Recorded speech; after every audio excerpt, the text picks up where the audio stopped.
Well, in the wake of a Fox 5 I-Team investigation, law enforcement agencies across Georgia are taking steps to avoid arresting innocent Georgians on felony drug charges. That investigation found authorities putting too much faith in a field drug test that even the manufacturer warned should always be confirmed by a real lab. Well, Fox 5 I-Team reporter Randy Travis returns now with some changes that are already underway. That's right, Russ and Sinead. Yeah, these tests are often called NIC tests and were never supposed to be the main reason to arrest someone on felony drug charges.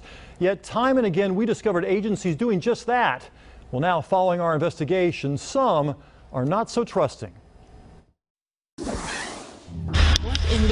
It's just after midnight and a small canister inside this Jeep Cherokee has Lawrenceville police extra curious. You can still see some in it. Yeah. Yeah, it's got a white substance in there. They questioned the couple just pulled over for driving with no registration. Oh, that's fine. It has, it actually has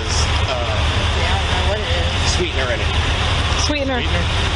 Like Splenda? Yes. Interesting. Interesting because their drug field test already determined that mystery white substance was amphetamines. Someone's headed to jail tonight on felony drug charges. I swear to God, there's nothing in it. It is sweetener. We don't even do drugs. We don't do anything. A Fox 5 I-Team investigation discovered law enforcement across Georgia making felony drug arrests based largely on the results of these $2 tests, commonly called NIC tests. Even though the box itself screams in capital letters, all test results must be confirmed by an approved analytical laboratory. In just 1 year, the state crime lab reversed 145 positive field tests. That meant innocent Georgians spent days, even weeks behind bars before they could make bond, sometimes losing jobs or homes. Before our investigation aired, did you have any idea that these tests were suspect? No, I did not. But some departments already had concerns. When we analyzed those 145 false positive cases, we discovered 13 examples where police decided to hold off making a drug arrest until they received crime lab confirmation. Good thing. Otherwise, Duluth police would have wrongly arrested these 3 delivery workers for cocaine possession. You want a weapon to take it with you? You got my address and all my information. I ain't going nowhere. They insisted it was air freshener.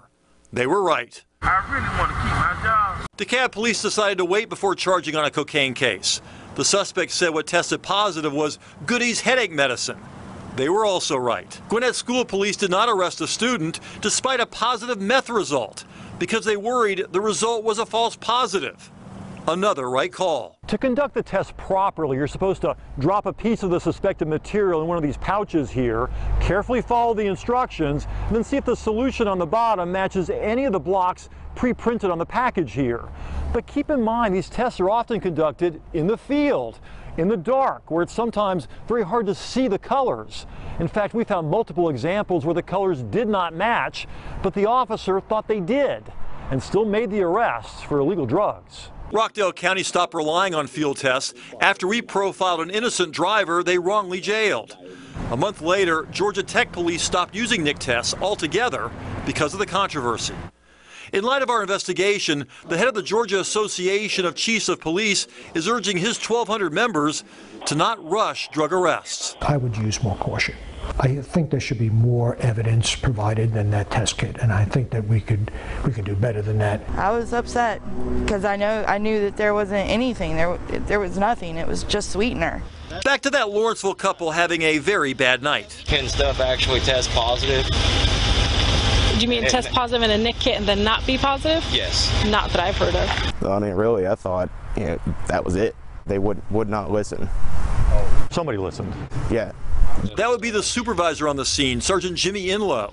While Lee Cowart sat handcuffed in the back of one patrol car staring at a felony drug charge, Sergeant Inlow drove his car to a nearby convenience store, walked inside, and grabbed a packet of sweetener. I was either going to prove them right or wrong, and I proved them right. Yep. Turns out they were right, too. This is Splenda. Is it? The test positive for amphetamine is Splenda? I was just kind of shocked.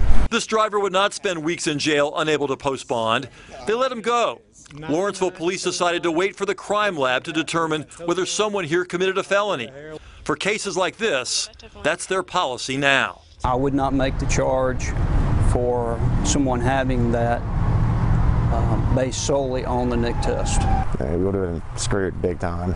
Instead, they lucked out, getting stopped just as word started to spread about the danger of these field test failures. And you're sending people, innocent people to jail for no reason. And it's costing their homes, their jobs, their cars, their life for a false positive.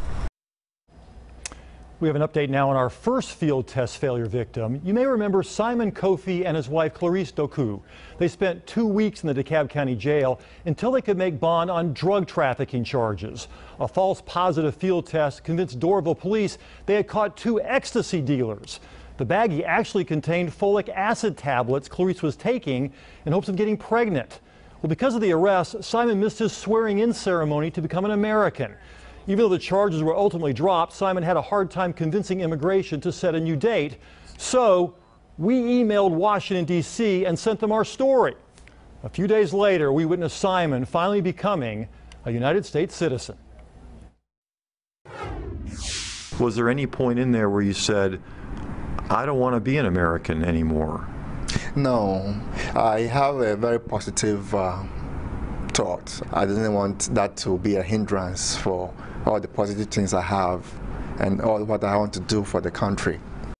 A remarkable attitude to have, considering what he went through. And by the way, he and his wife are still having a hard time getting that felony drug trafficking charge taken off their record. She's lost jobs, supposedly, that's what he told me, because they find that record when they do a background check and they don't hire her. Yeah, so many people who've been affected. Yeah, it's just terrible. But as you say, their attitude is remarkable and good on the police who are changing their attitude toward these tests. That's what a good supervisor does, Russ. Right. He checks them and listens to what's going on at the scene, I've been told. The chief was very proud of Sergeant Enlow for listening and following up and double checking, believing what these people were saying. Right.